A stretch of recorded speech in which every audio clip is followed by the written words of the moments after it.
Армысыздар, құрметті көрермен қауым. Эфирде өңірдің басты жаңалықтарынан хабардар ететін 7 күн бағдарламасы. Алдымен бүгінгі санның өзекті сауалдары. Степногорлық спортшылар қысқы спартакиаданың жеңімпаздары. Аяулы әйелдер қауымының төл мерекесі тойланды. Бос жұмыс орын жәрмеңкесі ұйымдастырылды. Осы және өзге де ақпараттар жөнінде алдағы бірнеше минуттарда.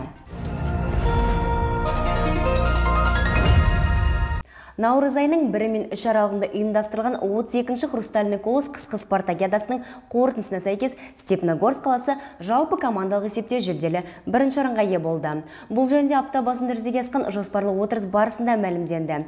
Шаһар басшысының төрағалығымен өткізілген жиналыстың күн тәртібінде 3 мәселе назарға алынып, қала құрылысы және жер қатынастары бөлімдері басшыларының баяндамалары тыңдалды. Апта басындағы жоспарлы кеңес жаңа лауазым иесін таныстырудан бастау алды. Онда жер қатынастары бөлім басшысы болып Берік Құлғазинов тағайындалғандығы мәлімденді. Жауапты жүйе басшысы жоғары білімге ие және жер саласындағы жұмыс өтілі біршама. Күн тәртібіндегі алғашқы сауал бойынша баяндамасын көпшілік назарына қала құрылысы және сәулет бөлімінің жетекшісі Зухра Картбаева ұсынды. Оның ақпаратына сүйенер болсақ, өткен жылы 2 ірі жобалар әзірленген. Атап айтқанда 168 учаскеге арналған Солнечный ықшам ауданының егжей-тегжейлі жоспарлы жобасымен Бестөбе кентінің біріктірілген бас жоспары. Бұл жөнінде мәлімдеген жауапты жүйе басшысы өткен жылы бөлім тарапынан 1200-ге тарта мемлекеттік қызметтер ұсынылғандығын алға тартып, қала құрылысы кеңесінің жұмыс турасында мағлұматтармен бөлісті. Осы орайда 2017 жылы атқарылған 8 комиссия отырысында 51 эскиздік және 2 қала құрылысы жобалары қаралып, олардың ішінде 49-ы қолдауға ие болған көрінеді. Из них 49 одобрено. Солардың ішінде 49 жоба комиссия мүшелері тарапынан мақұлданса, 4-еуі қолдауға ие болмады. Кеңес барысында қаралған жобалардың басым көпшілігі Степногорск қаласында жүзеге асуы жоспарланған. Қолдау тапқан жобалардың қызмет көрсету нысандары сауда-саттық, қоғамдық тамақтандыру, өндірістік салаларға негізделген деп отыр Зухра Картбаева. Сөз жалғасында баяндамашы қайта жоспарлау және жабдықтау бойынша орнылған заңсыздықтар жайын назарға алып, өткен жылы мұндай жайттардың 9-ы тіркелгендігін және тиісінше шаралар қолға алынғандығын да айтып отыр.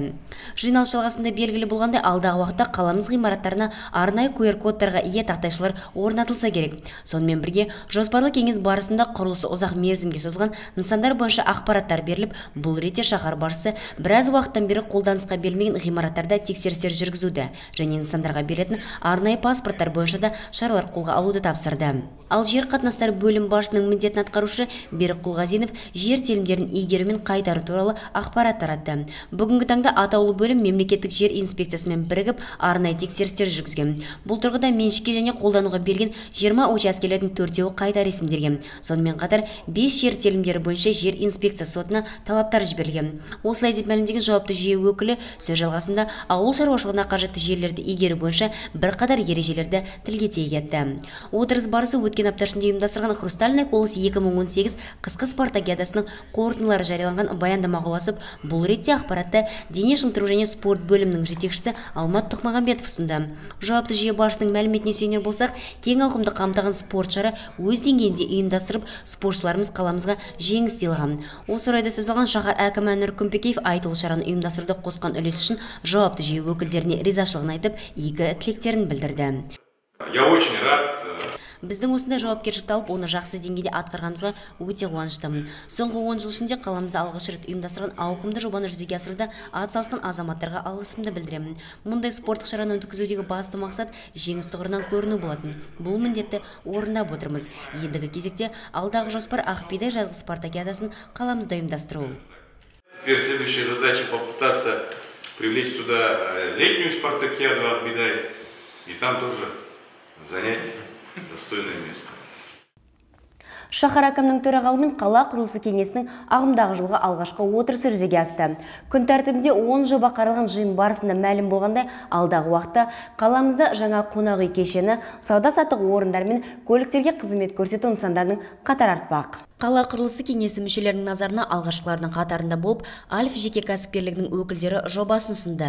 Таныстырылған жаңа жобаның жоспарына сәйкес бірінші ықшам аудандағы бұрынғы мектептің орнына шағын қонақ үй, азық-түлік блогы және шеберханасы бар сауда-өнеркәсіптік кешен ашу көзделуде. Ал 530 мекенжайында орналасқан ғимарат аумағын көгалдандыру және абаттандыру жобасына сәйкес мұнда шыршалар отырғызылып, гүлзарлар мен шағын автотұрақ орын алмақшы.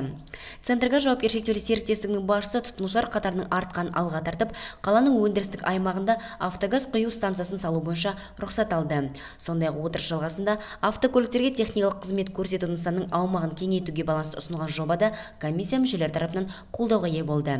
Орман саябағында бос тұрған нысанда ендігі кезекте жаңа кейіппен көрініп, алдағы уақытта демалуға барған жерлестерімізді қызметімен таңғалдырмақшы. Жиналыс барысында мәлім болғандай, Сканди қоспасын өндіретін жаңа кәсіпорын өңірімізде бой көтермек. Аталмыш ұйым өндірістік аймақта орналасқан ғимаратты қайта жаңартқан соң жұмысын жандандырса керек. Қалалық базар аумағында қызмет етіп тұрған павильондарды кеңейтіп, қайта жабдықтау бойынша 4 жобаларды Смена А жауапкершілігі шектеулі серіктестігінің басшысы Александр Бретихин ұсынып, оның жоспарына сәйкес Круиз 1 және Круиз 3 павильондар арасында қосымша құрылыс салу, базардағы әкімшілік ғимаратын қайта қалпына келтіру және тағы бір Круиз 5 павильон орналастыруды көздеп отырса керек. Бұл ретте жан-жақты талқыланған аталмыш жобада қала құрылысы кеңесі тарапынан қолдау тапты. Өңіріміздегі мүмкіндігі шектеулі жандарға жан-жақты қолдау көрсету мақсатында түрлі шаралар өткізіліп келуде. Сонда игі жұмыстардың бірі мамандықтар жәрмеңкесі өткен аптада қалалық жұмыспен қамту және әлеуметтік бағдарламалары бөлімі тарапынан ұйымдастырып, оның барысына қала әкімі Нұркен Көпекеев арнайы қатысты. Нұр Отан партиясының кедергісіз келешек жобасы аясында атқарылған мүмкіндігі шектеулі жандарға арналған бос жұмыс орын жәрмеңкесі наурыз айының 2-ші жұлдызында жүзеге асты. Айтулы шараға келушілерді ең алдымен мүмкіндігі шектеулі балалар және олардың ата-аналары бірігіп жасаған бұйымдардың көрме сатылымы қарсы алды. Онда шексіз мүмкіндіктерге ие жандарымыздың қолөнер шеберліктері көрініс тауып, өзіндік ерекшеліктермен баршаның көңілінен шықты.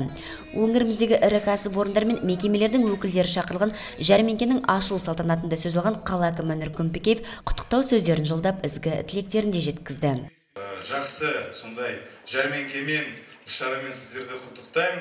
Білесіздер, елбасымыз жыл сайын бізге тапсырма береді. Шамамен 60 мүгедектерді біз жылына жұмыс орындарға орналастырамыз.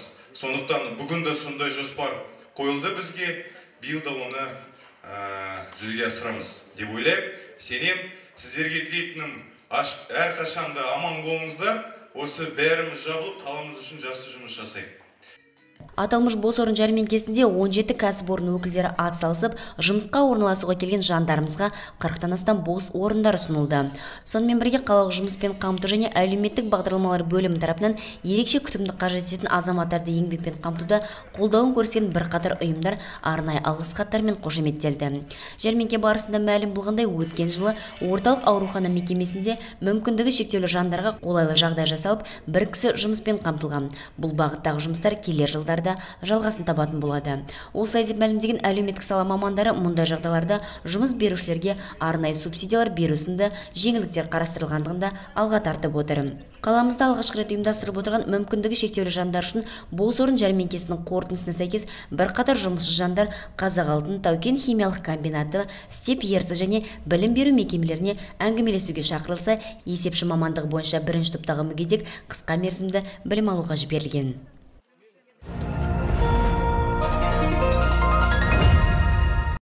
Сот саласындағы медиация жүйесі арнайы дөңгелек үстел барысында кеңінен түсіндірілді. Ауыл әкімдерінің қатысуымен ұйымдастырылған айтулы шарада алдағы жоспарлар айтылып, бітімгершілік жүйесінің маңызды тұстары және медиаторлардың жұмысы бойынша ақпараттар берілді.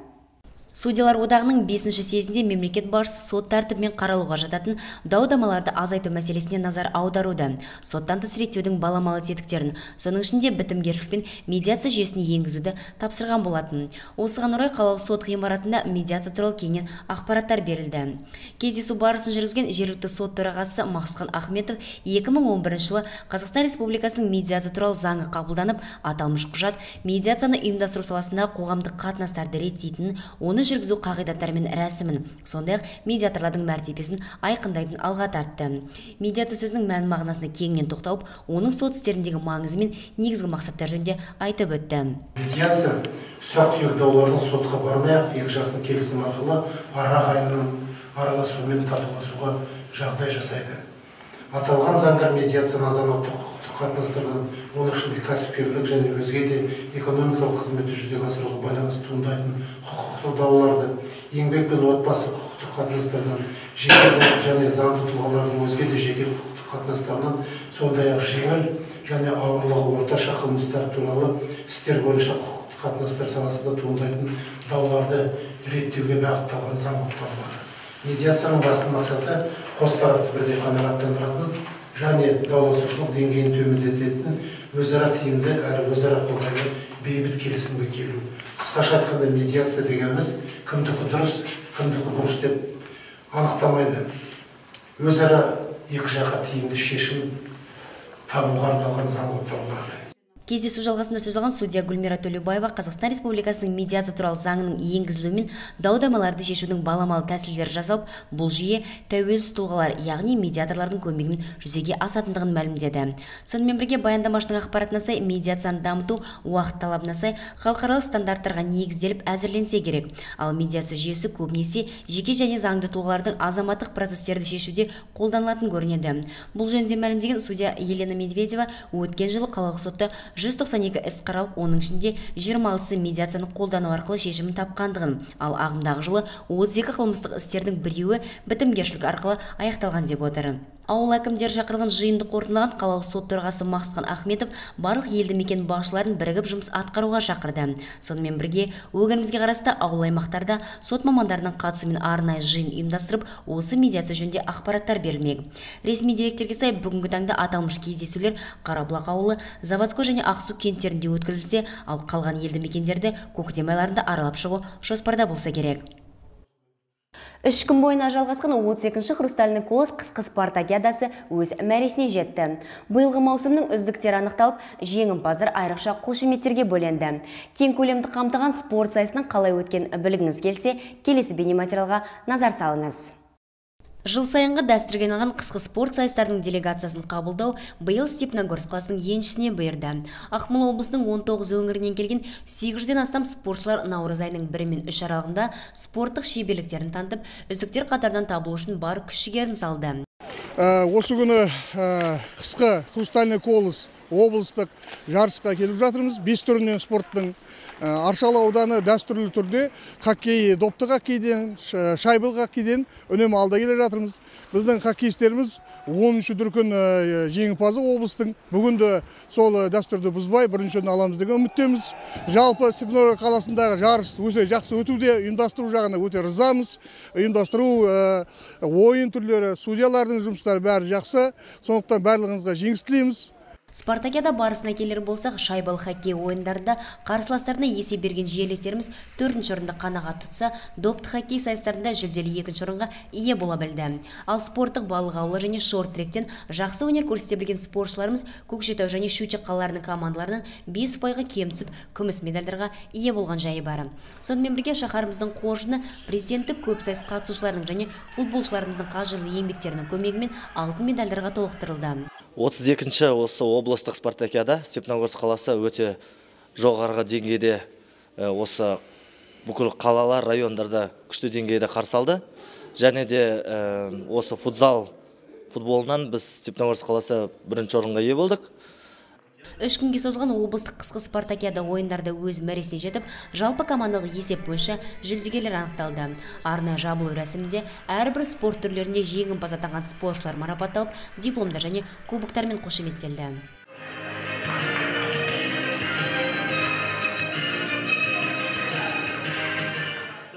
Сонымен 32-ші хрустальный колос 2018 облыстық қысқы спартакиадасының қорытындысына сәйкес аудандар арасында 3-ші орын Астрахан ауданына бұйырса, Аршалының спортшылары жүлделі 2-ші орынға ие болды.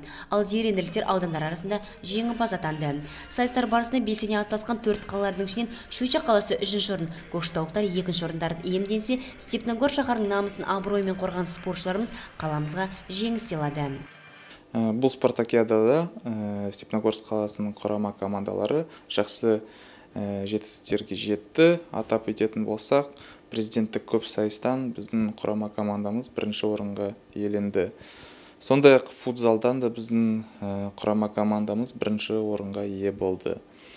Кең көлемді қамтып, жоғары деңгейде атқарылған айтулы спорт шарасын ұйымдастыруда жергілікті атқарушы билік өкілдері, денсаулық сақтау, құқық қорғау органдар және өзге де жауапты жүйелер бір кісіде атсалысқан. Осылай деген Алмат Тұқмағамбетов қысқы спартакиаданың жүзеге асуына қолдау көрсеткен қызмет өкілдеріне алғысын білдіруде. Аталған іс-шара өте үлкен дәрежеде өтті. Ол тек қана әкімдіктің жұмысы емес, ол бүкіл қаламыздың қызмет жүйелерінің жұмысы. Барлық өз жерлерінде жақсы жұмыс атқарды. Құқық қорғау органдары, төтенше жағдайлар, медициналық саласы, мәдениет және спорт мектептерінің ұжымдары барлығы сол спартакиаданы өткізуге ат салысты. Сондықтан оларға барлықтарды алғысымды білдіремін әкімдіктің атынан.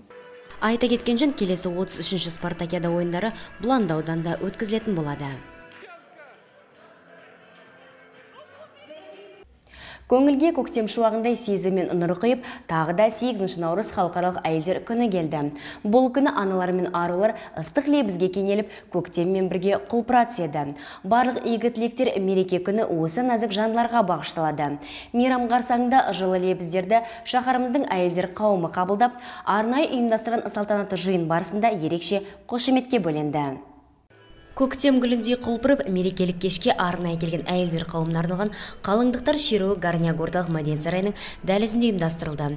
Онда королева Соланың қалыңдықтарға арналған киім үлгілері ұсынылып, мейрамның сәнін кіргізді. Ақ көйлектер дефилесін тамашалаған аруларымыз арнайы қойған фото алаңда естелік суретке түсу мүмкіндігіне де ие болды. Осындай өзіндік ерекшеліктерге толы болған мәдени шара шаһарымыздың әйелдер қауымына бағышталып, оларға ерекше құрмет көрсетілді. Салтанатты жиында сөз алған қала әкімі Әнуар Күмпекеев бүгінгі айтулы күнмен құттықтап, жылы лебіздерін жеткізді. Қадірлі ханымдар, шуақты көктем, ардақты ана, асыл жар, аяулы қарындастың мейрамымен басталады. Сондықтан ең әуелі баршаңызды алдағы мерекелеріңізбен құттықтаймын. Әлемдегі әсемдік пен сұлулық, әйел көркі мен ана мейірімінен нәр алған деген даналық сөз бар. Расында, адамзат өмірінің іргетасы әйелдің қолымен қаланады. Әйел қашанда тіршіліктің шырайы, отбасының шырағы болып келеді.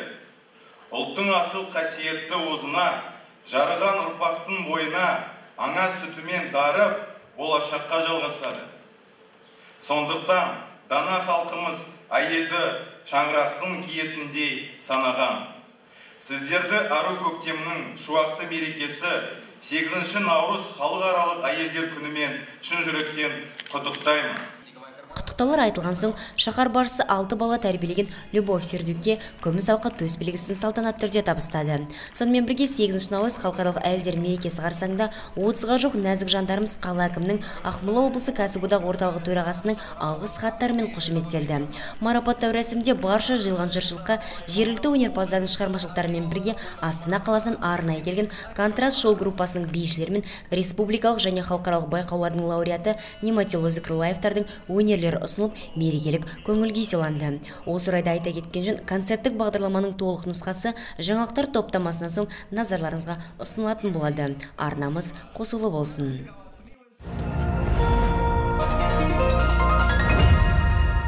Өмірдің гүлі, көңілдің жыры, әр отбасының алтын діңгегі саналатын әйел аналарымыздың төл мейрамы Қарабұлақ ауылында да кең ауқымда атап өтілді. Көктем гүлінде құлпырған нәзік жандарға арнап, бұл күні мерекелік сый құрмет көрсетіліп, әрбір аналар мен арулардың жүрегіне жылу ұялатты. Бастауыш сынып оқушылардың құттықтау тілектерінен басталған мерекелік концерттік бағдарлама барша ауыл тұрғындарына бағышталды. Мәдени шарада сөз алған Қарабұлақ ауылының әкімі Қайрегелді Айтымов әйел аналарымызды төл мерекелерімен құттықтап, жүрек жарды тілектерін білдірді. Шын жүректен сіздерді келе жатқан 8 наурыз әйел күнімен құттықтаймын, құт береке деймін. Өмірлерің ұзақ болсын, денсаулықтарыңыз мықты болсын. Үй басына тілейтін бейбітшілік, бақыт. Арамызда осылай жүріп, жүріңіз әдемі болып, гүлденіп жүре беріңіз. Біз де өте сіздерді сыйлаймыз, жақсы көреміз. Ауыл басшысы сөз соңында елді мекеннің алтын алқа және күміс алқа иегерлеріне естелік сыйлықтарын табыс етті. Концерттік бағдарламаны ауыл балабақшасының тәрбиеленушілері жалғастырып, барша көрермен қауымға керемет көңіл-күй сыйлады. Сонымен бірге жылы лебіздерін қалалық білім бөлімінің әдіскері Қанат Назымбеков жолдап, мереке қарсаңында ұстаздар қауымын бөлім басшысы Татьяна Семенюктің алғыс хаттарымен марапаттады.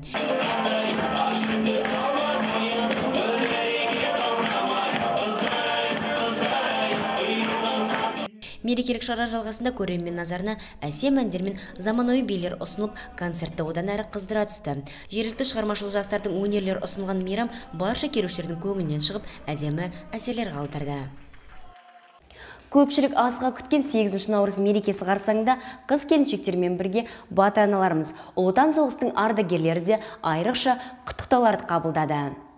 1941 жылы майданға аттанған Любовь Посохова Украина, Молдавия, Венгрия елдерінің қалаларын азат етіп, Сталинградты құтқару жолында да шайқасқа түскен. Сұрапыл соғыс жылдарынан соң Қазақстанға келіп, біздің өңірімізде ұстаз болған. Бүгінгі бейбіт күнді сыйлаған ардагер әжей 4 қызынан 7 немере, 7 шөбере және 1 шөпшек сүйіп оты. Қиын қыстау кезеңдерді бастан кешірген қарияны құттықтауға арнайы барған қала әкімі Әнуар Күмпекеев көктемнің тамаша мерекесі қарсаңында жылы лебіздерін білдірді. Қала басшысымен бірге жұмыспен қамту бөлімінің басшылығы, ардагерлер кеңесінің төрайымы және қорғаныс істер бөлімшесінің бастығы барып, қарияға ерекше құрметін көрсетті. Арнайы сый-сияпаттарын ала барған меймандар қазыналы қартпен әңгімелесіп, биылғы жылы жеңіс күнін тойлау аясында Ұлы Отан соғысының ардагерлері коммуналдық төлемдерден 100% босатылатындығын айтып өтті. Отбасының шырақшысы, шаңырақтың ұйытқысы мен берекесі болған қазақ келіндерінің сайысы апта ішінде болып өтті. Нәзік жандыларымыздың тамаша мерекесі қарсаңында өткізілген байқау Достық және шығармашылық үйінің бастамасымен ұйымдастырылды. Халықаралық әйелдер мерекесі қарсаңында қаламызда алғашқы рет келіндер сайысы ұйымдастырылды. Супер келін 2018 деген атаумен атқарылған байқау Достық және шығармашылық үйі мен қалалық музей мамандарының бастамасымен өткізіліп отырған жай бар. Степногорск өңірінің үздік келіндері бақ сынасқан байқау 7 сайыстан тұрды. Онда қатысушылар өздерін таныстырды, ситуациялық және салт-дәстүр бойынша сауалдарға жауап берді. Қолөнер шеберліктерін көрсетіп, ас мәзірлерінде әділ қазы алқасына ұсынды. Кім жылдам сайысында ет тағамның қамырын жайып, байқау соңында шығармашылық өнерлерін көрсетті. Барша қатысушы келіндердің шеберліктерін арнайы мамандардан құралған әділ қазы алқасы бағалады. Ұлттық дәстүрлеріміз бен өнеріміз кеңінен насихатталған байқау соңында әділ қазы алқасының төрайымы Гүлназ Әбілова барша ұйымдастырушылар мен қазақ келіндеріне алғысын білдіріп, ізгі тілектерін жеткізді. Біріншіден, ана сіздерге, сіздің ұжымыңызға рахметін айтайын. Осылай қазақтардың салт-дәстүрлерін, қазақтардың біздің келіндердің қандай болу керек, қандай тәрбиелі болу керек, қандай тәртіпті болу керек, соның бәрін бүгін бізге көрсеттіңіздер. Құрметті біздің осындай мерекеге келген келіндеріміз келіп, мен болам, мен қатысам, мен супер келін болам деген, содан кейін мен сіздерге рахметін айтқым келеді. Екіншіден, мына айтады қой, бүгін айтты ғой, бір қызылы 100 болды, айтуға болады. Өздерінің өнерлерін көрсетіңдер, өздерінің мына қолдарынан келетін істерінде көрсетіңдер. Содан кейін мен ойлаймын, қазақтың келіндері айтады қой, ең осындай сипайлы, сүйкімді, тәртіпті деп айтылады. Соны бүгін халыққа біздің степногорлықтарға көрсетіңіздер. Көптен көрсетіңіздерге рахмет. Степногорск қаласы, Қарабұлақ, Құрыққұдық ауылдар және Бестөбе кенттерінің келіндері сайысқан байқау барысында онлайн дауыс берудің нәтижелері жарияланып, бұл ретте үздік деп Ақбота Бодан танылған. Сонымен бірге байқауға арнайы шақырылған демеушілер де құттықтау сөз сөйлеп, сыйлықтарын қатысушыларға табыстады. Бірінен бір өзі нағыз қазақ келіндерінің ішінен үздікті анықтау әділ қазы алқасы үшін оңай болмаған сыңайлы.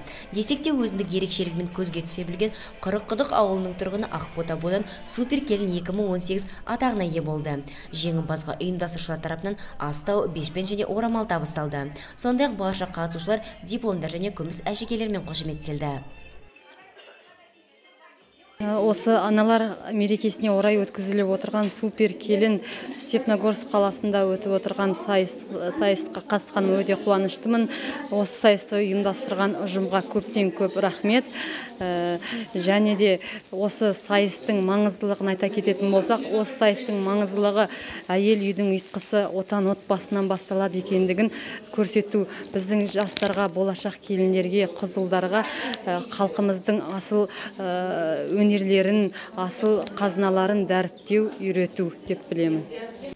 1 наурыз алғыс айту күніне орай қаламыздың номер 2 индустриялық-техникалық колледжінің еріктілері мүмкіндік шектеулі балаларға арнап концерттік бағдарламасын ұсынды. Мейірімділік пен ізгіліктерге толы болған әдемі кеште арнайы көрмелер ұйымдастырылып, мектеп бітірушілермен де кездесу жүзеге асты.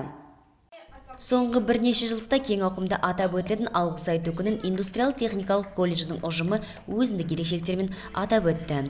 Бұл күні балаларға әлеуметтік көмек көрсететін қалалық бөлімшесінің тәлім алушылары және мектеп бітірушілеріне арнап әдемі концерттік бағдарлама ұйымдастырылды. Өскелең ұрпақтың бойында шыдамдылық, достық, мейірімділік және ізгілік сынды асыл қасиеттер тәрбиелеуге негізделген айтулы шара аясында әдемі дастархан жайылып, келушілер тәттілерден дәм татты.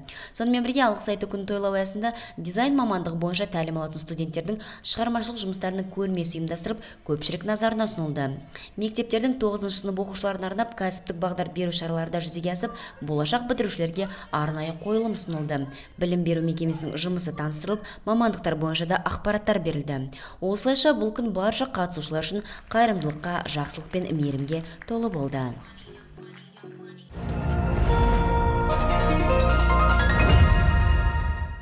Арнамызға келіп түскен жаңалықтар легі осындай болды.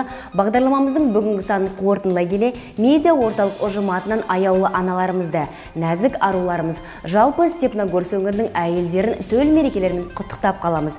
Дендеріңізге саулық, отбасыларыңызға амандық тілейміз. Келесі эфирде жүздескенше аман, сау болыңыздар.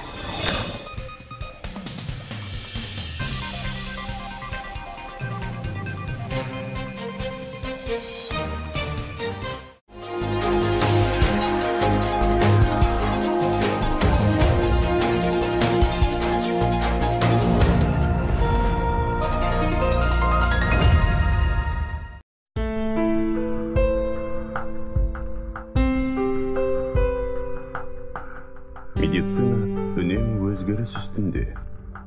Заманауи технологиялар ескірген білімнің орнын жаңа білім алмастырады. Бірақ бұл мамандықта өзгермейтіні ар мен кәсіби борыш. Олар сатылған жерден дәрігер таппайсың. Ақша мен денсаулық керек арғым.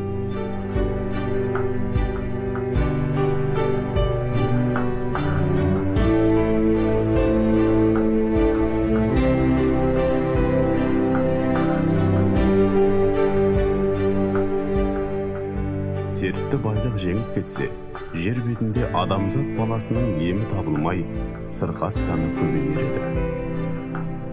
Сондықтан бұл кәсіпте өз антына берік, адал мамандар қызмет етеді. Олар еліміздің өткені, бүгіні мен келешегі, ұлт саулығын сақтаушы күш.